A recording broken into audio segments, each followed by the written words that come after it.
तो दोस्तों स्वागत है आप सबका सेकंड एपिसोड में। और कहानी वही से शुरू करते हैं हम लोग जहाँ से पिछला एपिसोड एंड हुआ था। ये यहाँ पे बहुत ही मार धाड़ हुई थी और फाइनली जो बंदा था जो इस लड़की को लिंगफ्यू को तंग कर रहा था उसको ख़त्म कर दिया और इसने भी अपना बदला कहीं ना कहीं ले लिया। थोड़ी सी सेटिस्फेक्शन तो दिल में थी ही और उसी के साथ वो अपने घुटनों में बैठ के सेक्ट मास्टर को यानी कि हमारे एमसी के सामने ये प्रतिज्ञा लेती है कि आज से मैं मेरा जो जीवन रहेगा वो इसी सेक्ट के लिए रहेगा, मैं बिल्कुल लॉयल रहूंगी इमोर्टल सेक्ट के लिए। एमसी भी बहुत खुश होता है कि पहले तो उसने खा ही लिया होता है जो भी रिवॉर्ड इसे मिला होता है, बट फिर भी ये अपने स्टूडेंट को, ये अपनी स्टूडेंट की को नहीं एक्चुअली अपनी डिसाइपल ही बोल लो, इसकी डिसाइपल नहीं है ये, अभी अभी किसी की डिसाइपल नहीं है, इसने सिर्फ सेक्ट ज्वाइन किया है। तो चेंग कहता है कि ये तो बहुत अच्छी बात है और हमारा सेक्ट रहेगा तुम्हारे कल्टीवेशन के अकॉर्डिंग तुम्हें बढ़िया इन्वायरमेंट देने के लिए, और अब तुम्हारे ऊपर है कि तुम एक अच्छी कल्टीवेटर बोलूं या फिर इमोर्टल बोलूं, इमोर्टल बन पाओगी या नहीं बन पाओगी, ये सारी की सारी तुम्हारी मेहनत पे डिपेंड करता है। साथ में अगले सीन में चेंग उसका हाथ थामता है और कहता है कि एक बात जरूर याद रखना, हमारा जो सेक्ट है वो डिवाइन इमोर्टल सेक्ट है और हम लोग किसी से घबराते नहीं है, हमारे खून में ही टाइटेनियम है, टाइटेनियम। हमारे सेक्ट को कोई परवाह नहीं है, कोई डरा नहीं सकता, कोई धमका नहीं सकता, चाहे आगे कितना भी बड़ी तोफ क्यों ना हो उसकी भाई बैंड बजा देते हैं हम, समझ गई ना। अब इन बातों को सुन के पहले तो लड़की ध्यान से सुनती है फिर रोने शुरू हो जाती है क्योंकि उसे एक सहारा मिल गया होता है। अगले ही पल वो रोते रोते एमसी के हाथों को पकड़ के कहती है कि अब मैं खूब मेहनत करूंगी और अपने सेक्ट को और अपने परिवार का नाम ऊंचा करूंगी। लिंगफ्यू की बातों को सुन के एमसी कहीं ना कहीं अंदर ही अंदर खुश हो रहा होता है। वो सोच रहा होता है कि यार मैं इस दुनिया में अभी आया हूँ और भाई किस सफाई में, भाई क्या टैलेंट है मेरा, मैं कितनी सफाई से लोगों को मैनिपुलेट कर लेता हूँ यार, कमाल है यार। मुझे मुझे मुझे गिनीज बुक ब्रांड में मेरा नाम होना चाहिए और मुझे ऑस्कर मिलना चाहिए, वो भी 100। और अगले ही पल एमसी थोड़ा चिंता में पड़ जाता है। वो सोचता है कि यार मैंने इसे बड़ी बड़ी बातें तो बोल दी पर मैं इसे सिखाऊंगा क्या, मेरे पास तो कद्दू कुछ भी नहीं है, मैं खुद नल्ला बेरोजगार हूँ यहाँ पे, अभी मेरे पास खुद का पता नहीं है कि भाई मेरी कल्टीवेशन आगे बढ़ेगी या नहीं बढ़ेगी, मैं तो खुद लटका पड़ा और मैं इसे लिंग किंग की तरह उल्लू नहीं बना सकता। लिंग किंग वही मोटा, क्योंकि लिंगफ्यू जो है, ये लड़की जो है ये वही स्मार्ट है और हमारा लिंग किंग जो है वो तो कद्दू है। तभी पीछे से जो मास्टर ये होता है जो कि समन किया होता है, इसका नाम देखो ये है, ये YAYE सॉरी, हाँ ये होता है। तो वो जो लड़की होती है उसके स्वॉर्ड को अपने स्वॉर्ड से टच करता है और पूछता है कि क्या तुम स्वॉर्ड की प्रैक्टिस करती हो। इस पे लड़की भी फुल रिस्पेक्ट के साथ कहती है कि हाँ एल्डर मैं करती हूँ, जिसे सुन के सामने से यू पूछता है कि क्या तुम मेरी डिसाइपल बनना चाहोगी। अब इस बात को सुन के लिंगफ्यू, लिंग किंग और एमसी तीनों शॉक में होते हैं कि भाई क्या बात हो गई, ये तो कमाल है। अब इस बात को सुन के एमसी हल्के स्वर में कहता है लड़की से कि देखो ये जो एल्डर हैं ये बहुत पावरफुल हैं और इनका अभी तक एक भी डिसाइपल नहीं है, ये तेरे लिए बहुत किस्मत की बात है कि ये तुझे अपना डिसाइपल चुन रहे हैं। अरे पागल लड़की तुम देख क्या रही हो, किस बात का वेट कर रही हो, जल्दी से हाँ कर दे। और ये सुन के अगले ही पल वो सरप्राइज लड़की यानी कि लिंगफ्यू घुटनों के बल बैठ के प्रतिज्ञा लेती है कि हाँ मास्टर, ग्रीटिंग करती है अपने मास्टर को कि मैं आपका जो प्रपोजल है मास्टर का वो एक्सेप्ट करती हूँ, आज से मैं आपकी डिसाइपल हूँ। सामने से ये कहता है कि तुम्हारी तलवारबाजी तो ठीक है और तुम लड़ती भी अच्छी हो, मैंने तुम्हें देखा जब तुम फाइट कर रही थी, मगर मगर मगर तुम्हें कुछ सिखाने से पहले मुझे तुम्हारी जो इंजरीज हैं उन्हें हील करना पड़ेगा, तो चलो मेरे साथ, मैं तुम्हारी जो इंजरीज हैं उन्हें हील करने में मदद कर सकता हूँ। और ये बोल के मास्टर ये वहां से जाने लगते हैं। लड़की भी उनके पीछे एक स्टेप लेती है, फिर पैट्रियार्क यानी कि हमारे एमसी से परमिशन लेती है जाने की और वो भी परमिशन दे देता है। और साथ में जब वो अंदर जा रहे होते हैं टीचिंग के लिए तो एमसी पीछे उन्हें देखता हुआ सोच रहा होता है कि हमारे पास एक प्रोटेक्टर है, यानी कि मास्टर जो ये हैं वो एक प्रोटेक्टर है और हमारे पास अब एक बढ़िया टैलेंटेड डिसाइपल भी आ चुका है। और अगर ये मास्टर ये जो हैं वो इस लड़की को टीचिंग करेंगे, सिखाएंगे, तो ये ऑब्वियसली बात है कि वो बहुत पावरफुल बन जाएगी थोड़े ही टाइम में। और एक दिन दूर नहीं जब हमारा सेक्ट जो होगा वो और भी ज्यादा पावरफुल हो जाएगा, मुझे क्या करना है, बस ऐसे ही डिसाइपल्स ढूंढने हैं। अब लिंगफ्यू और मास्टर ये को जाता हुआ देख के किंग सोचता है, क्विंग ठीक है, क्विंग सोचता है कि यार जूनियर जो हमारी मेरी जो जूनियर सिस्टर थी, यानी कि ये पहले आया था तो ये सीनियर बन बैठा था।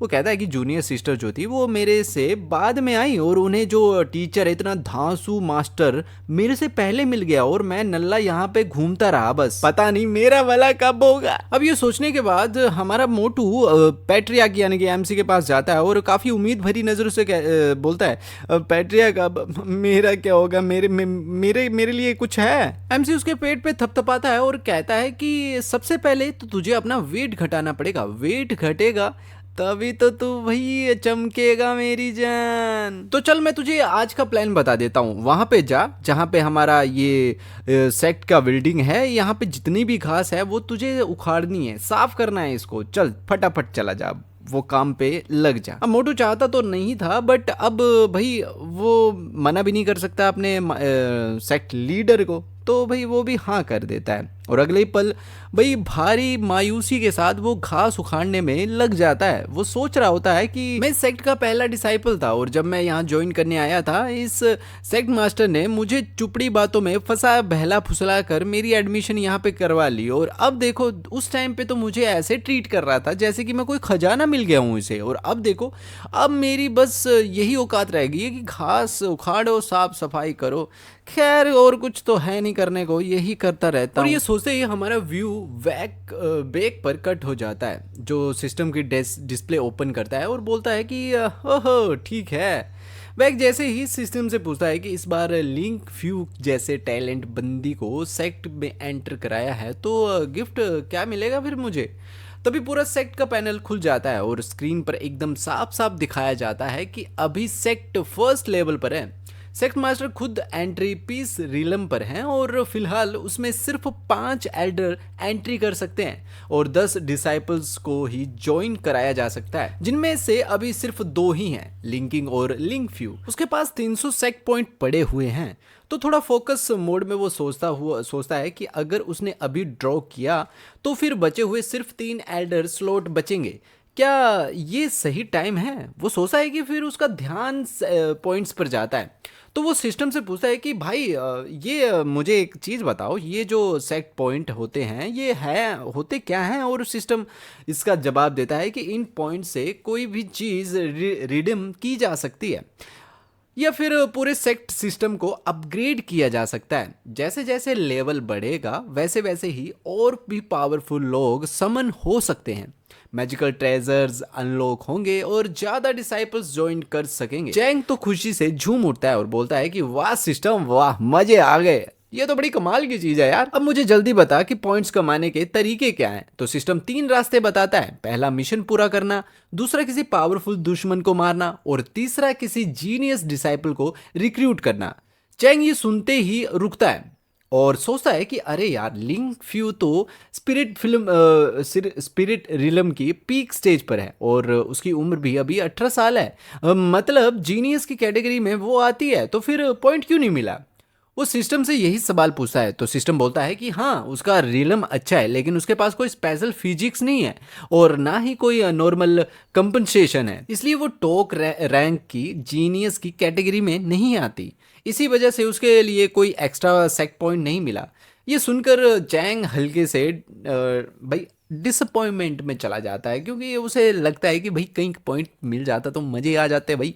पर अगले ही पल मन में सोचता है कि अब से उसे रैंडम चॉइसेस नहीं करनी होंगी, अब हर नए डिसाइपल या एल्डर को फुल स्कैन करेगा वो और उसी के बाद उसे रिक्रूट करेगा।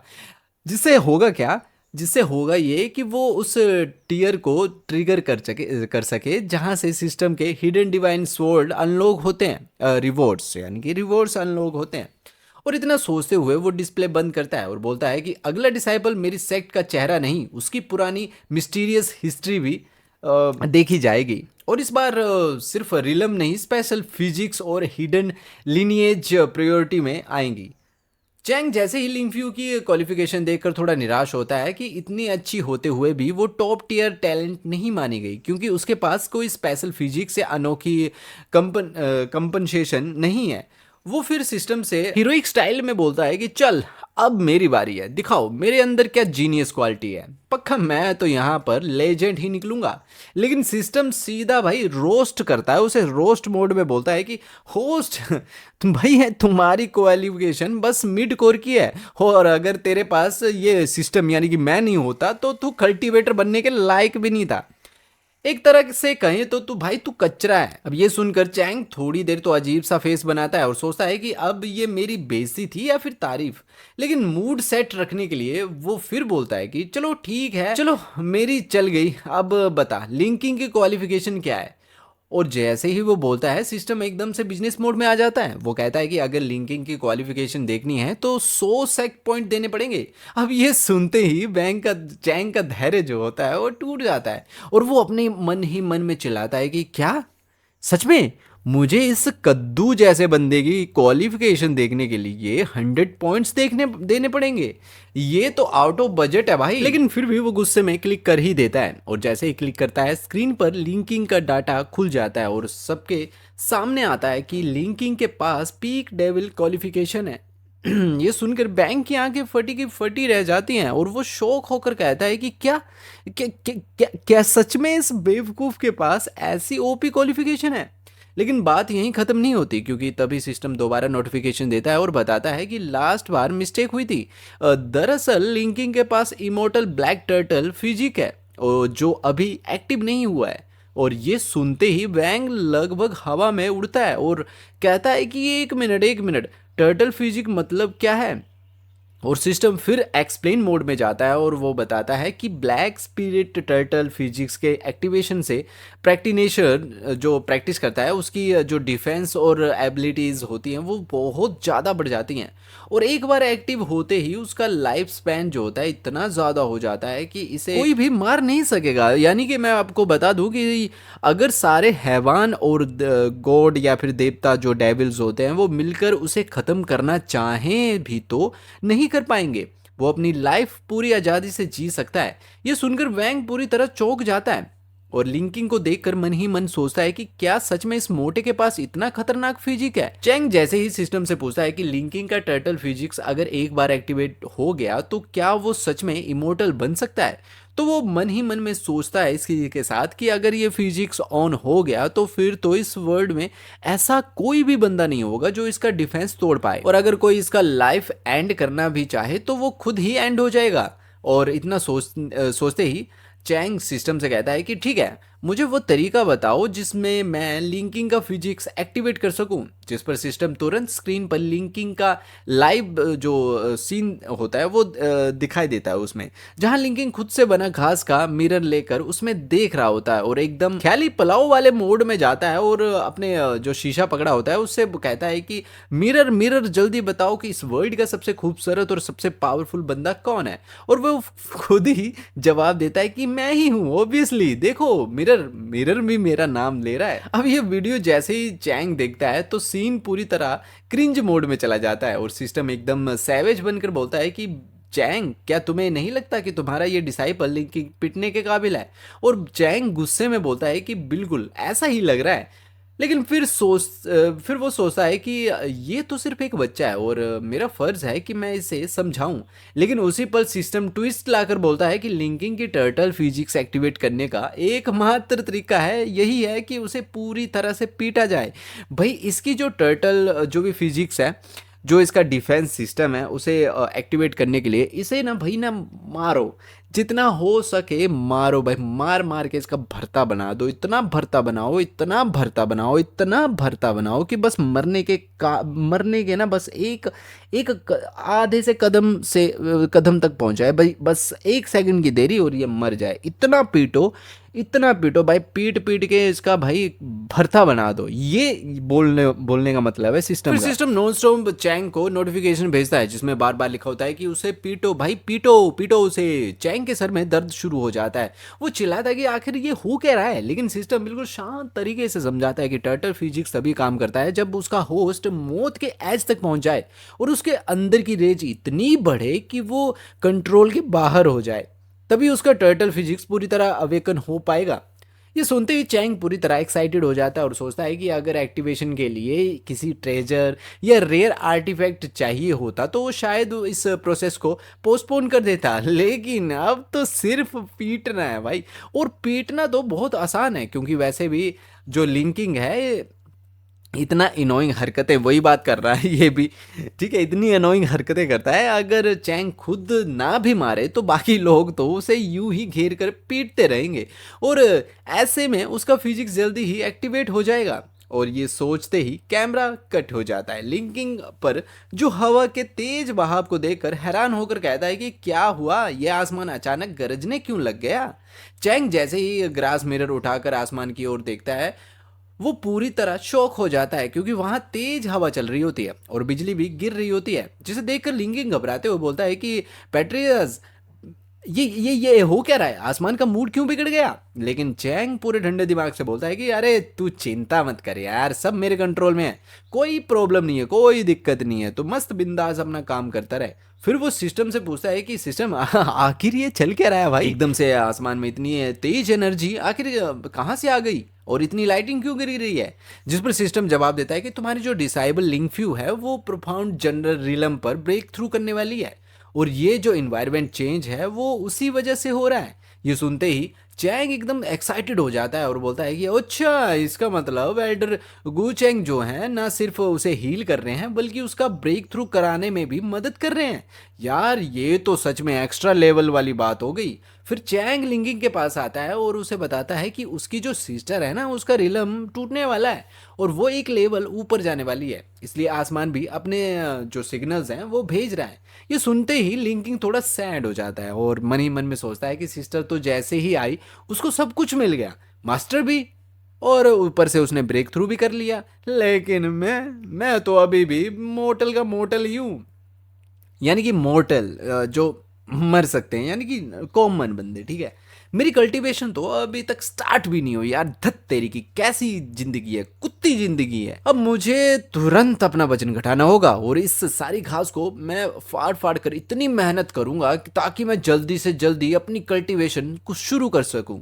ये देखकर चैंग उसके पास आता है और उसके गाल पकड़ता है और बोलता है कि अरे मुन्ना, तू दुखी मत हो मुन्ना, मैं कल से तेरी ट्रेनिंग खुद स्टार्ट करूंगा और तुझे यकीन दिलाता हूँ भाई, टाइम आने पर तू अपनी सिस्टर को भी सरपास कर देगा, इसलिए कभी खुद को नीचा मत देखना। ये सुनकर लिंकिंग का मूड पूरा पलट जाता है और वो खुशी से बोलता है कि सेकंड मास्टर, आपका बहुत बहुत शुक्रिया, आप टेंशन मत लो, मैं कभी आपको डिसअपॉइंट नहीं करूंगा। चैंग उसके गाल पर एक फ्लिक मारते हुए बोलता है कि पैट्रियास को तुझ पर पूरा भरोसा है मेरे बेटे, तू टेंशन मत ले, लेकिन सबसे पहले तुझे अपनी बॉडी का कुछ करना होगा क्योंकि तू कुछ ज्यादा ही मोटू है और फ्यूचर में मेरा पूरा सेट तेरे ही कंधों पर टिकेगा, इसलिए मैं चाहता हूं कि तेरी अचीवमेंट पूरा यूनिवर्स सुन पाए। सच में यार ये पूरा सीन ना एकदम धमाकेदार मोमेंट में बदल जाता है जैसे ही चैंग बोलता है कि लिंकिंग फ्यूचर में प्रोफाउंड एम्परर रिलम तक जाना चाहिए और उसके साथ ही आसमान से नॉन स्टॉप बिजली गिरने लग जाती है। अब सीन सीधा एक पहाड़ी पर कट हो जाता है जहां पे एक ठंडी चिंगारी गिरती है और उसी वक्त वहां एक डीमन प्रकट हो जाता है जो पिछले 100 साल से वहां पे सोया हुआ था और जैसे ही वो उठता है उसे अपने सामने एक प्रोफाउंड जनरल रिलम का ब्रेक थ्रू होते हुए कल्टीवेटर दिखता है। वो हंसते हुए बोलता है कि ये तो उसके लिए ओनर की बात होगी कि उसका पहला शिकार ब्रेक थ्रू कर रहा है। और फिर वो बंदा फुल स्पीड में इमोर्टल सेक्ट की ओर बढ़ता है, चिल्लाते हुए कहता है कि आज का खाना तो बिल्कुल रेडी है। इसी के साथ कैमरा कट होता है और सीधा सेट की झोपड़ी पर जहां आसमान से एक जबरदस्त लाइटिंग गिरती है और लिंगफ्यू एल्डर गूचंग के साथ बाहर आती है और यही सिस्टम पुष्टि करता है कि लिंगफ्यू प्रोफाउंड जनरल रिलम पर ब्रेक थ्रू कर चुकी है। वही चैंग के पास नोटिफिकेशन आता है कि उसे एक साथ सेट पॉइंट मिलते हैं जिससे वो फुल ऑन एक्साइटमेंट में सोचता है कि ये लड़की सच में जीनियस है, अब ये सिर्फ एक रिलम पीछे है और अच्छा हुआ कि उसके पास सिस्टम है, वरना ये उसकी खुद की डिसाइपल उससे आगे निकल जाती। फिर चैंग यही सोच ही रहा होता है कि लिंगफ्यू उसके पास आती है और शुक्रिया बोलती है कि आपने उसे सेक्ट में चांस दिया, जिसे देखकर लिंकिंग अपने मन में सोचा है कि उसकी जूनियर सिस्टर तो सीधा परफॉर्म जनरल रिलम पर पहुंच गई है। अब अगर उसे उससे भी ज़्यादा पावरफुल बनना है तो कम से कम 1 साल में उसे एंट्री पीस रिलम तक पहुंचना ही होगा। तभी बैंगलिंग फ्यू को बताता है कि अगर उसे फ्यूचर में पावरफुल बनना है तो एडर गुचंग जैसे कहेंगे उसे वैसे ही करना होगा, और उम्मीद करता है कि वो कभी सेक्ट का नाम नीचा नहीं होने देगी। जिस पर लिंग फ्यू जवाब देती है कि मास्टर, आप टेंशन मत लो, मैं आपको कभी डिसअपॉइंट नहीं करूंगी। लेकिन तभी पहाड़ों से वो डीमन आता दिखता है जो बोलता है कि अरे उसे लगा था यहाँ सिर्फ एक ब्रेक थ्रू कर रही बंदी होगी, लेकिन देखो तो यहाँ तो पूरा मिक्स प्लेट सजा हुई है, अब उसकी भूख पूरी होने वाली है। चैंग उसे देखकर सिस्टम से पूछता है कि उसे इस पर्सन के बारे में डिटेल्स दो, जिस पर सिस्टम जवाब देता है कि अगर कल्टीवेशन लेवल जानना है तो 10 सेट पॉइंट दो, और अगर बैकग्राउंड जानना है तो जैसे ही 100 पॉइंट की बात होती है चैंग बोल उठता है कि इसके बैकग्राउंड को जानने के लिए 100 पॉइंट लगेंगे, सच में इसकी तो कॉस्ट कुछ ज़्यादा ही बहुत ज़्यादा है। इतना कहकर चैंग उस व्यक्ति के तरफ देखता है और अपने मन में सोचता है कि ये कोई नॉर्मल इंसान नहीं है, क्योंकि इसके पास खड़ा होने से भी मुझ पर जो दबाव बन रहा है वो हद से ज़्यादा है, और मुझे नहीं लगता कि मैं इसे हरा भी सकता हूँ। इसलिए इससे लड़ने से पहले मुझे इसके बारे में पूरी इसकी जन्म कुंडली हासिल करनी होगी।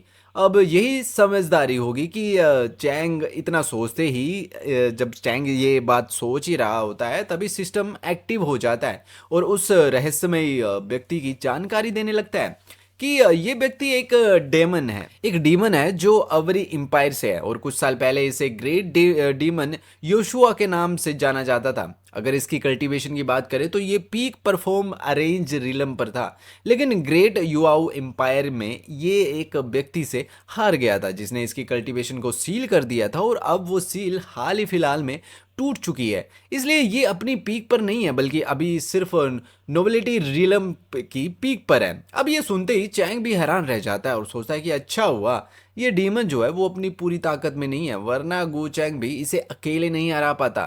तभी लिंकिंग गुस्से में उस डीमन से कहता है कि होए तू तू आखिर है कौन, और तेरी हिम्मत कैसे हुई यहाँ आने की और हमारे सेक्ट मास्टर को यहाँ आकर अपमानित करने की।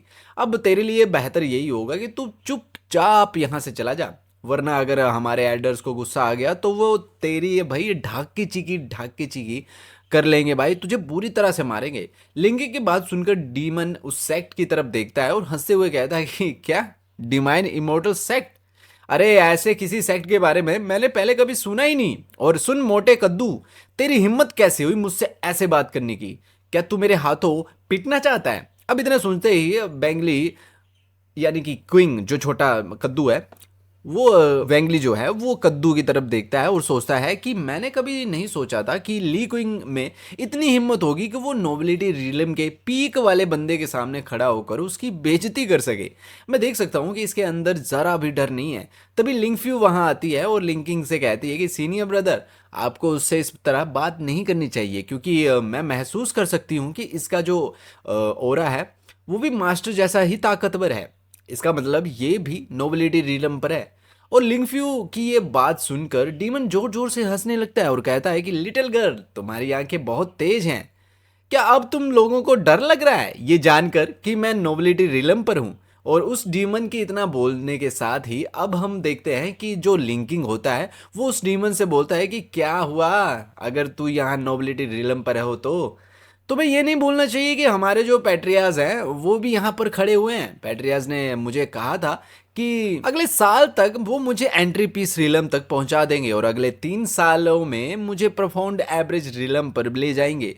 तो इससे तुम अंदाजा लगा ही सकते हो कि हमारे जो पैट्रियाज है वो कितने पावरफुल हैं। और यहाँ जो पर्सन खड़ा हुआ है ना वो बस मेरी मिडिल फिंगर देखने की लायक है। और हम देखते हैं कि लिंकिंग की बातों को सुनकर उस डीमन के भी थोड़े पसीने छूटने लगते हैं और वो चैंग की तरफ देखते हुए सोचता है कि क्या सच में इस बंदे के पास इस तरह की स्किल्स हैं, लेकिन देखने में तो ये मुझे ज़्यादा पावरफुल नहीं लग रहा। और ये सुनते ही अब जो लिंकिंग होता है वो उस डीमन को फुल रोस्ट मारते हुए कहता है कि तुम लिटिल, ये कहीं तुम्हारी हिम्मत कैसे हुई हमारे सेक्ट के अंदर घुसने की और यहाँ आने के बाद हमारे सेक्ट मास्टर के बारे में इस तरह की बातें करने की? अगर तुम अब यहाँ पर जिंदा रहना चाहते हो तो चुपचाप अपने घुटनों पर बैठो, वरना तुम्हें मार दिया जाएगा। और लिंकिंग की इस तरह की बातों को सुनकर अब डीमन को भी उस पर बहुत गुस्सा आने लगता है और वो अपने मन में ही सोचता है कि मुझे लग रहा है कि ये मोटा कद्दू भाई तू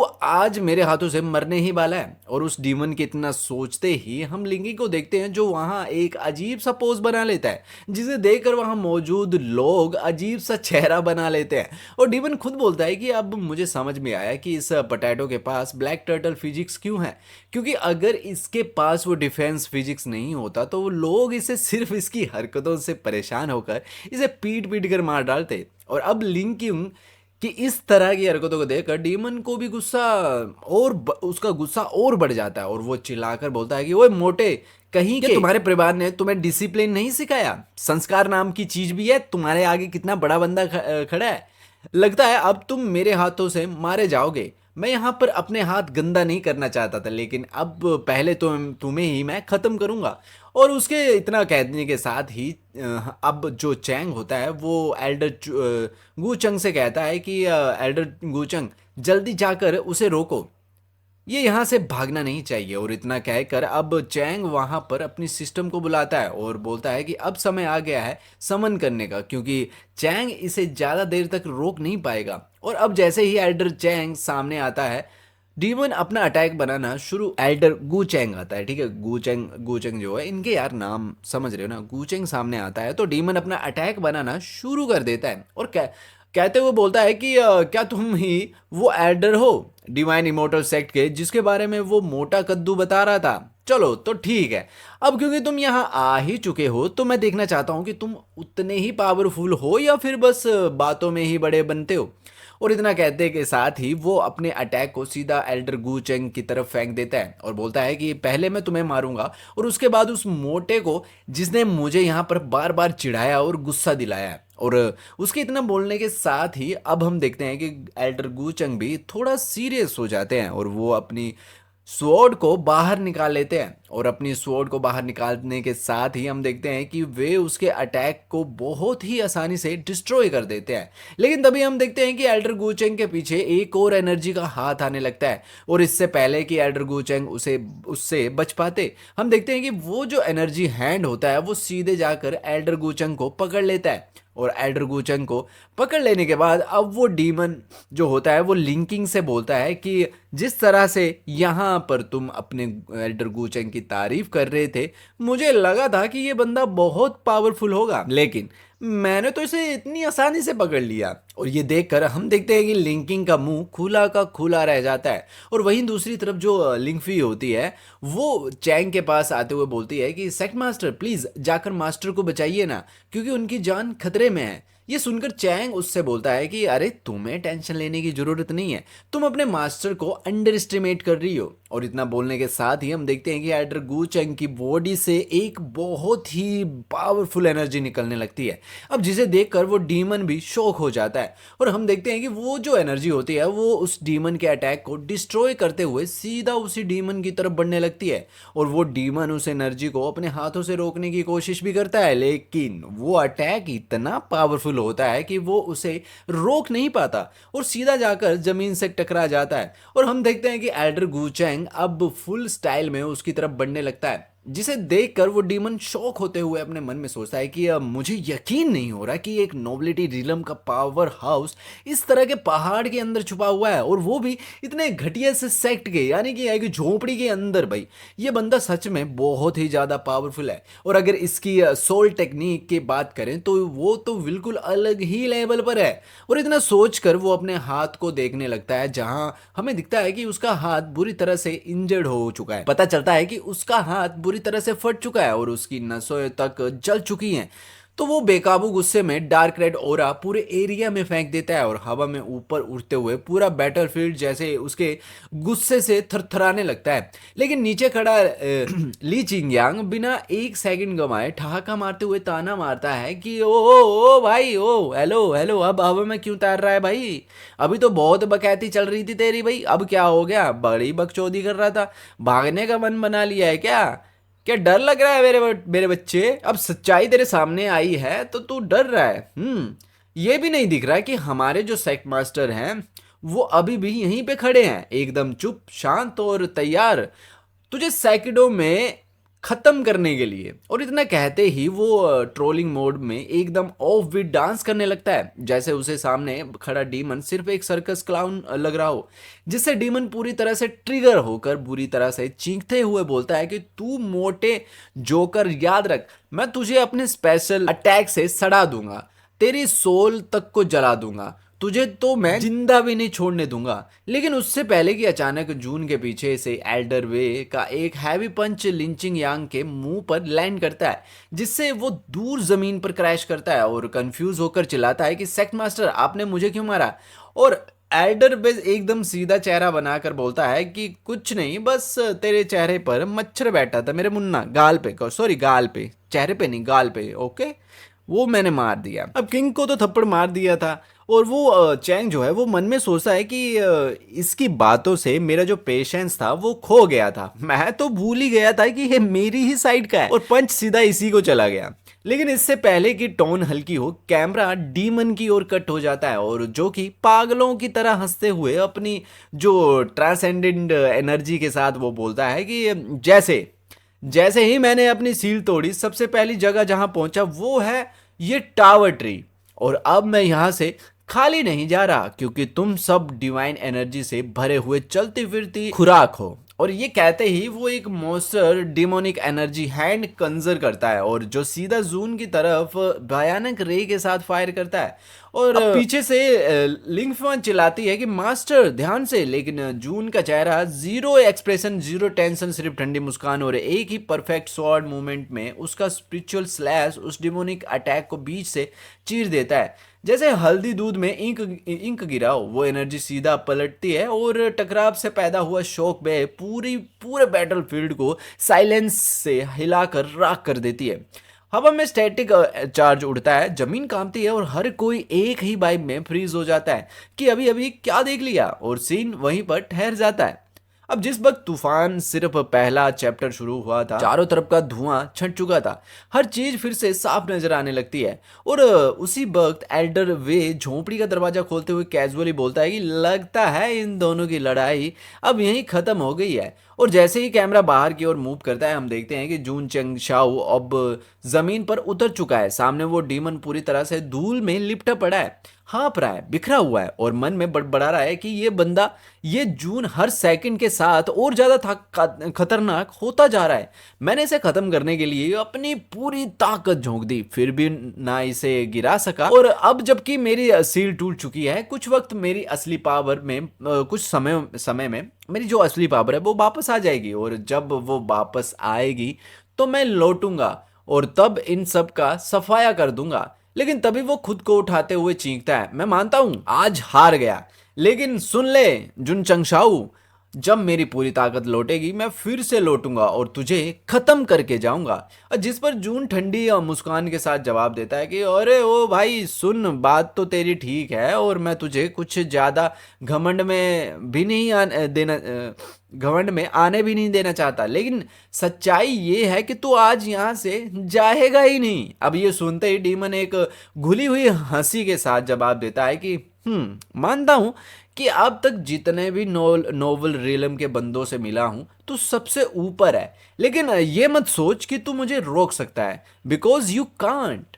और जैसे ही वो अपनी बात खत्म करता है, जंग शियाजाओ अपनी स्पिरिचुअल स्वॉर्ड को फिर से सीज करता है, बिना जल्दबाजी, बिना पैनिकिंग, जैसे वो लड़ाई पहले ही जीत चुका, और कहता है कि इस पूरे प्लेस में बस एक ही शख्स है जो ये डिसाइड करता है कि कौन यहाँ से जा सकता है और कौन नहीं, और वो है हमारा सेक्ट लीडर। और फिर एक पल रुक कर कहता है कि बाय द वे एक और बंदा है जो यहाँ आ रहा है और उसके आते ही तेरा निकल पाना असंभव हो जाएगा। और जैसे ही वो ये कहता है, एल्डर वेई ऊपर आसमान की तरफ देखने लगता है और उसके चेहरे पर एक हल्की सी एक्साइटमेंट होती है, जैसे कोई बड़ा नाम स्टेज पर आने वाला हो। और वो काम कहता है, बिल्कुल शांति से कहता है कि लगता है वो आ रहा है। डीमन अब पूरी तरह से डिस्टर्ब होता है, उसकी टोन एकदम से डिफेंसिव में चली जाती है और वो चिल्ला पड़ता है कि तुम किसकी बात कर रहे हो, अरे कौन आने वाला है। लेकिन अंदर से सोचता है कि ये लोग बस मुझे ब्लफ मार रहे हैं ताकि मैं डरा रहूं। लेकिन तभी जून का चेहरा सीरियस हो जाता है और वो अपनी स्पिरिचुअल स्वॉर्ड को थोड़ा आगे करते हुए बहुत शांत लहजे में कहता है कि मुझे पूरी श्योरिटी तो नहीं है कि वही है, लेकिन मेरी स्वॉर्ड कभी झूठ नहीं बोलती और ये मुझे बता रही है कि जो आ रहा है उसका नाम है जीमान द स्वॉर्ड गॉड। और बस जैसे ही नाम लिया जाता है, आसमान से एक इकलौता शख्स नीचे उतरता है, हवा का प्रेशर रुक जाता है और पूरा माहौल फ्रीज हो जाता है और आवाज गूंजती है, ही इज हियर। और जैसे ही वो सामने आता है, नरेटर की आवाज हमें बताती है कि ये है जीमान द स्वॉर्ड गॉड। और उसके आते ही डीमन की हालत कांपने लगती है, उसकी सांसें अटक जाती हैं और उसका दिमाग इंटरनली चिल्लाने लगता है।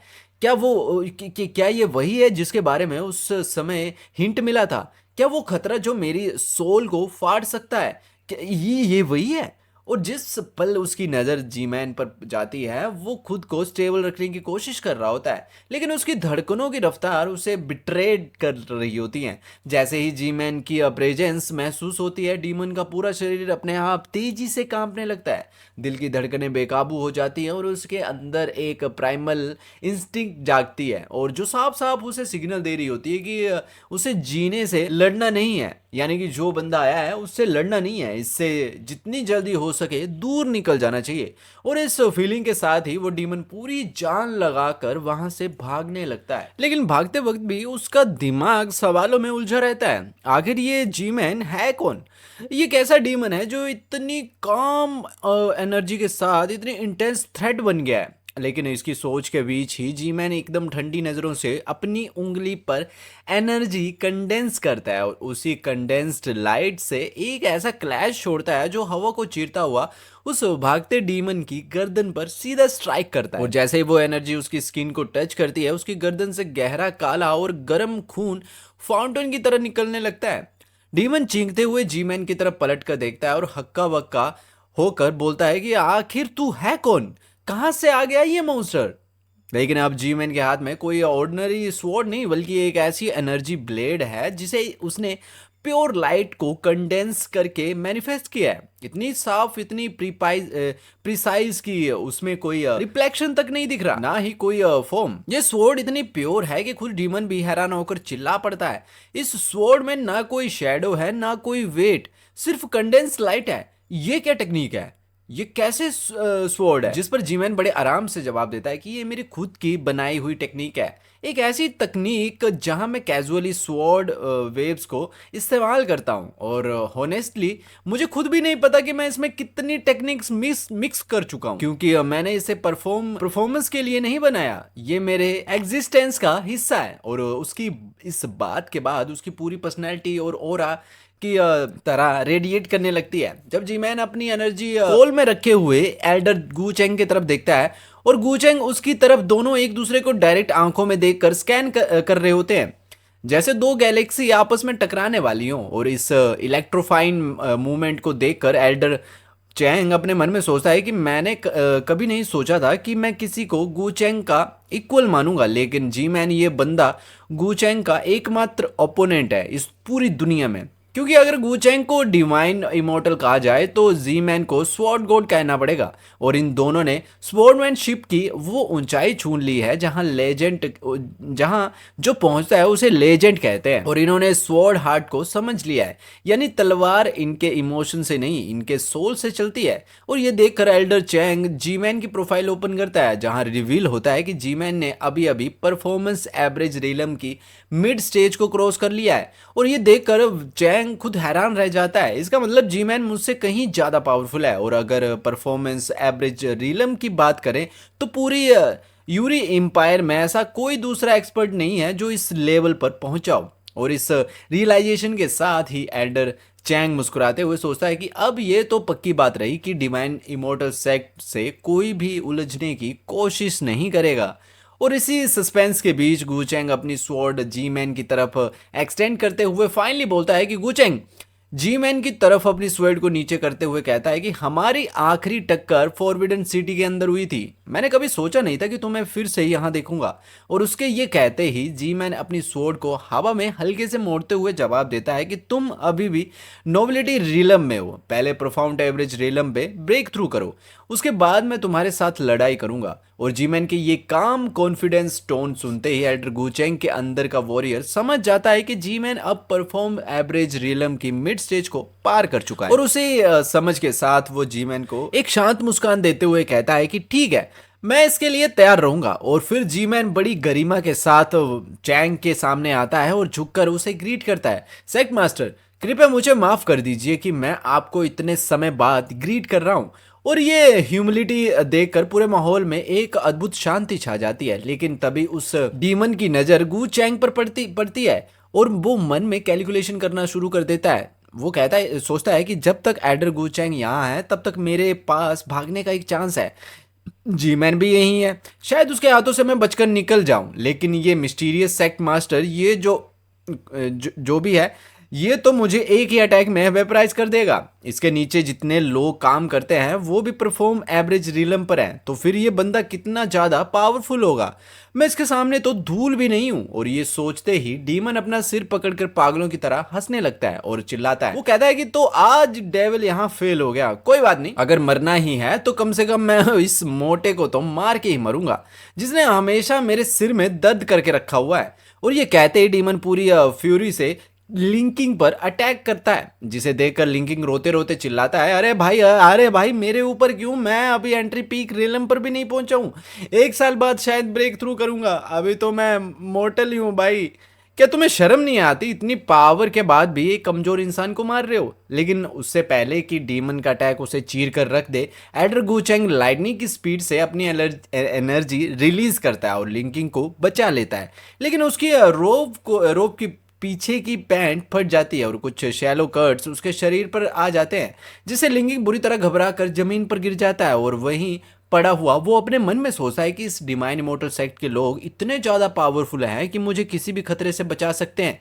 इसीलिए अब चाहे मैं किसी को भी ऑफेंड कर दूं, भाई देखो इस बंदे को, इस मोटू को तो भाई टिकट मिल गई। अब वो भैंस की आंख, किसी को भी उंगली करो भाई, कोई टेंशन नहीं है, मेरे पीछे खड़े हैं भाई। वो कहता है कि मुझे तो अब कोई छू ही नहीं पाएगा। लेकिन उसका ये घमंड ज्यादा देर टिक नहीं पाता, क्योंकि उसी पल जी मैंने एकदम शांत चेहरा रखते हुए अपनी 2 उंगलियां उस डीमन के माथे पर टिका देता है और बिल्कुल सटीक फोकस के साथ कहता है कि सेट लीडर, अब मुझे बताओ इसके साथ क्या करना है। अब जैसे ही यहाँ से नया सीन शुरू होता है, बैंग उस डीमन से कहता है कि देखो, तुम्हारे पास 2 ही ऑप्शन है। पहला ये कि जितना भी पैसा, स्पिरिचुअल स्टोन या फिर वैल्यूएबल्स हैं, वो सब कुछ मुझे सौंप दो और हमारे डिवाइन इमोर्टल सेक्ट को ज्वाइन कर लो। और दूसरा ये कि तुम्हें अपनी फर्टिलाइज टेक्निक से इस जगह की फार्मिंग करनी होगी, यहाँ के प्लांट्स और फ्लावर की देखभाल करनी होगी।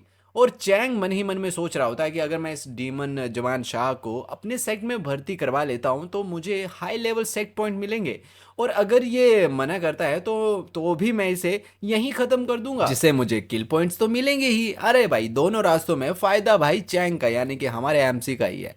और तभी वो डीमन जोर से चिल्लाता है कि डेविल्स को हराया जा सकता है पर झुकाया नहीं जा सकता। और इतने में लिंग फ्यू मजाकी अंदाज में बोल पड़ता है कि सेक्ट लीडर, मुझे लगता है ये सेकंड ऑप्शन ही चूज करेगा, तो क्यों ना मैं इसकी थोड़ी मदद कर दूं। इसकी बॉडी को जमीन पर गाड़ दूंगा और उस पर थोड़ा पेशाब कर दूंगा, जिससे जल्दी ही इसके शरीर से पौधे और फूल उगने लगेंगे और हमारा सेक्ट और भी खूबसूरत दिखेगा। और लिंकिंग की ये बात सुनकर चैंग को उस डीमन से ज्यादा गुस्सा उस पर आ रहा होता है और वो अपने मन में सोचता है कि क्या ये मोटू उस पंच को भूल गया था जो मैंने इसे पहले मारा था। मैंने तो सोचा था कि इसे बड़ा होने के बाद इसकी ब्लैक टर्टल स्पिरिट को एक्टिवेट करूंगा, लेकिन अब मैं इसे अभी के अभी फोर्सफुल अवेक करवाऊंगा। और गाइस, मैं आपको बता दूं कि लिंकिंग जो इमोर्टल फिजिक्स है वो तभी एक्टिव होगी जब उसे पूरी तरह से पीटा जाएगा। और तभी हम देखते हैं कि लिंकिंग के चेहरे पर एक और जोरदार पंच पड़ता है और वो दूर जाकर गिरता है। लेकिन इस बार पंच किसी और ने नहीं बल्कि लिंग फ्यू ने मारा होता है, जिसे देखकर लिंकिंग चौंकते हुए बोलता है कि जूनियर सिस्टर, आपने मुझे क्यों मारा।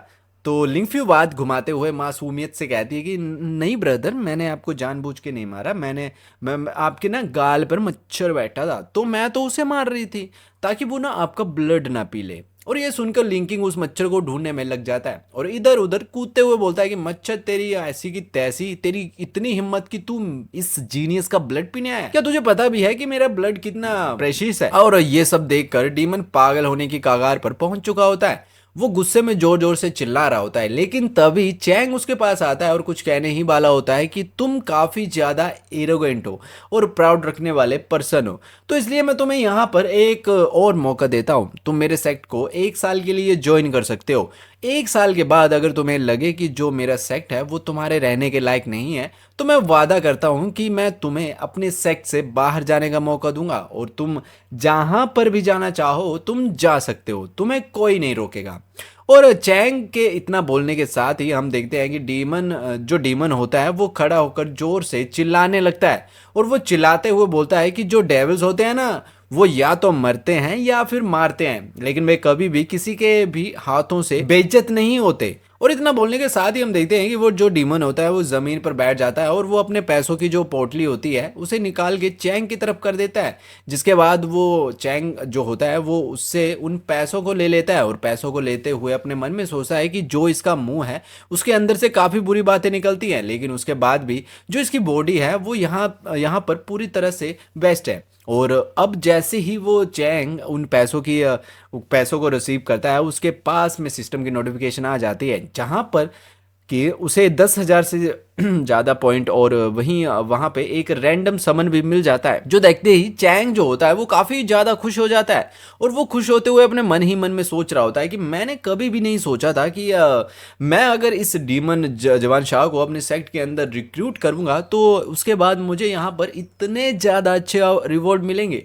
अब इसका मतलब है कि मुझे फ्यूचर में पावरफुल से पावरफुल लोगों को ही सेक्ट के अंदर लाना चाहिए, क्योंकि जितना पावरफुल पर्सन होगा मुझे उतना ही अच्छा रिवॉर्ड मिलेगा। और इतना सोचकर वो चैंग जो होता है वो जवान शाह की तरफ देखते हुए उससे बोलता है कि हाँ चलो, अब मुझे तुम ये बताओ कि वो जो तुम लोगों को खाने की बातें कर रहे थे कि वो क्या था।